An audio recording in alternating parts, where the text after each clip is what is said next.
Hello, everyone.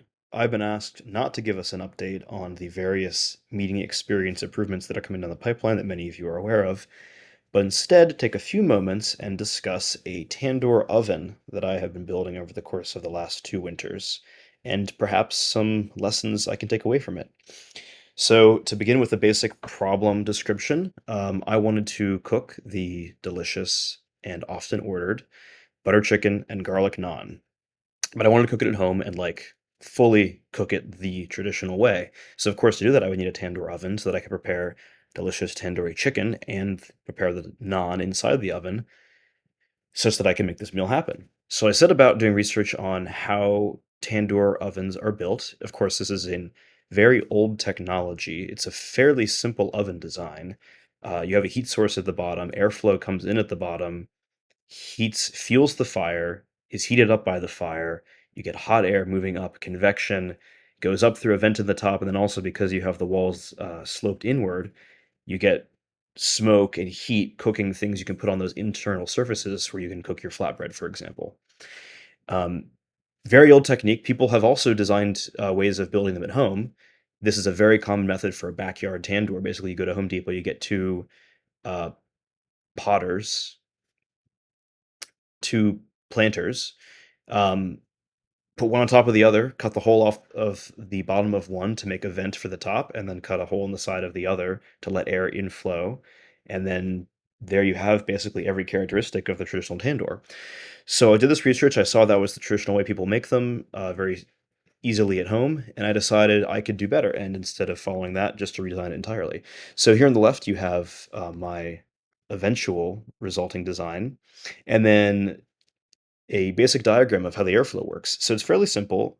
The same way we have an intake at the bottom where cold air can flow in, you'll have a heat source right here, heat the air up, and then air can flow up the top. You might notice the difference is that I don't have that inward slope, which will become a problem later, but I don't know that yet. So I set about building this. Of course, the first thing I had to do was gather the necessary supplies. So the reason I did redesign it was because the Home Depot planters, I thought, well, they're not necessarily made for hundreds of degrees temperature, 100 degree Fahrenheit temperature. So maybe they'll crack. Maybe it will not survive a cook.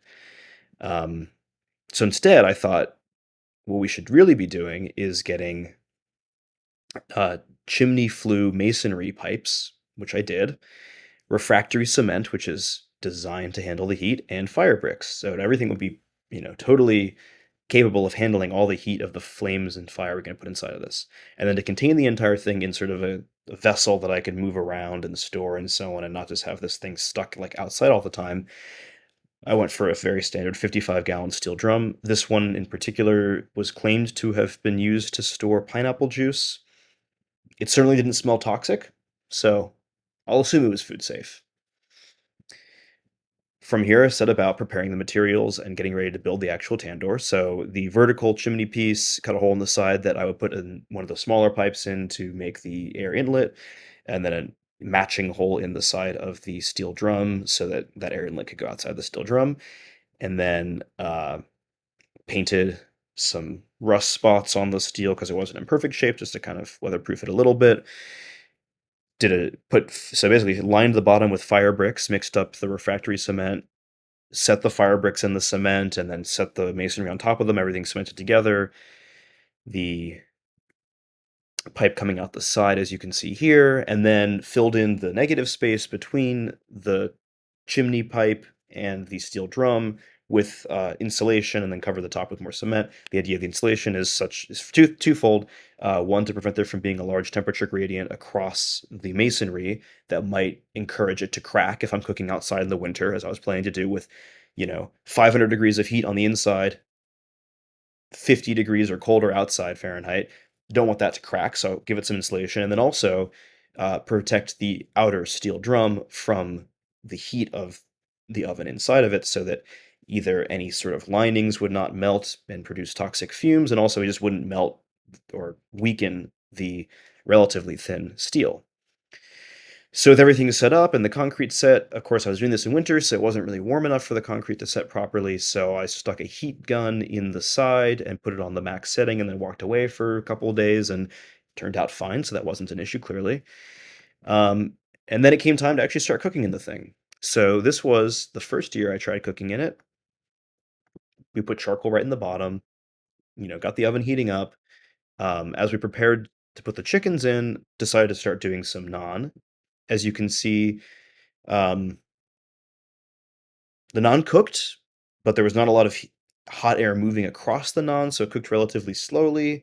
So one, it kind of overcooked, and you did not get like a nice chewy texture in the middle. It was kind of just a little hard all the way through. I mean, the nice thing about a good flatbread is that even if you fail, it's still delicious, but it wasn't the right thing.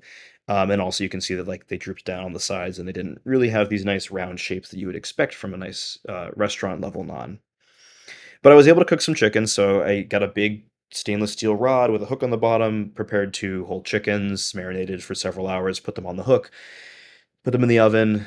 They're supposed to cook according to the recipe if you use like a conventional oven set to the proper temperature, 20 minutes. So after an hour and a half, we kind of had them up to temperature. But as you can see from the color on the outside of the chickens, and these photos, there's so many of them because took the chicken out, put the chicken back in, took the chicken out, put the chicken back in many, many times, checking the internal temperature. They cooked very slowly. I did not get good char on the outside. They're a little dry on the inside. It's just sort of like a very slow overall cook. Not what you'd expect from a tandoor, which is supposed to burn at hundreds of degrees and have hot rising air. So did some thinking, realized the problem with the original way we'd use the oven was that there was no way for air to get underneath the charcoal. So air came in sort of on top of the charcoal and then went up, and you didn't get a lot of the sort of convection oven sucking air in and blowing it up. There wasn't a lot of motion of air. Didn't get up to quite the high temperatures that we'd wanted. So just overall, to improve that, we decided what we need to do was put a grill to raise the charcoal higher up, let more air get underneath. Higher temperatures cook faster. Everything should be done quickly. High heat, high movement of air. That will get us the result we want. So went about it, prepared two more chickens, put them in the baskets, got the oven out of storage with the help of a John Deere tractor. And as I said, set up this grill on top of some fire bricks to hold the coals higher up. So you can see now looking in from the side of the air intake, air can get in underneath the coals. You can get a really nice heat engine going. So I started preparing the whole thing. Again, it's winter, so I wanted to heat the oven slowly. Got some charcoal briquettes in there. Slowly brought it up to temperature. And this worked. We got the oven going really, really hot and blowing air really hard at the top. At one point, I brushed my arm across the top just to sort of feel what the air felt like, and immediately burned some hairs off. It smelled like burning hair. So it was hot. Really hot. Here's some photos as the oven was being prepared, brought up to temperature. So we said, okay, this is great. Let's put the chickens in. Let's put some naan in. Well, I put the chickens in. As I said, the air coming out was really, really hot. So it was actually too hot to put your hand in to stick the naan to the side. I tried a few times and I basically just dropped pieces of naan into the bottom every time that I tried it because you recoil in pain very quickly when the hot air hits your hand. But I did put the chickens in and they cooked very quickly, too quickly. So here is one of the times that pulled the chickens out of the oven to check their internal temperature. At this point, the top chicken read internally, I believe, 85 degrees Fahrenheit. The bottom chicken was like 110 internally, and it is absolutely charred on the outside. So, well, what can we do? We tried to choke off the airflow as much as possible to cool the oven off, but just had to put the chickens back in and let them keep cooking. This photo on the right, it's a little hastily taken, but the bottom chicken was actually in flames. It was itself burning when we took it out this time. At various points, the stainless steel baskets the chickens were resting on were glowing red hot. So we certainly solved the problem of too little heat. We had a new problem, though, of too much heat. So after cooking them to the point where the internal temperature is read as food safe, this is what we got. The bottom chicken came out like this. And surprisingly, inside of all those ashes, there actually was edible meat deep inside. And it was, aside from being fairly dry and not that flavorful because the marinade had not penetrated quite as deeply as the flames and heat had, it still had some flavor and it wasn't bad chicken. The chopped chicken was delicious, and we were able to turn it into a very nice butter chicken. And we had it with some naan that was prepared inside in a pan because sticking to the side of the tandoor was not working. But clearly the bottom chicken was way overcooked. And also, as I mentioned earlier, this fear of heat gradient. So the bottom part of the chimney was fine and it was kept stable with the insulation on the outside. The top part of the chimney, exposed to the outside air, cracked from the temperature difference in several places, and we were sort of just keeping it together and hoping it didn't collapse as chickens were resting on it for the cook.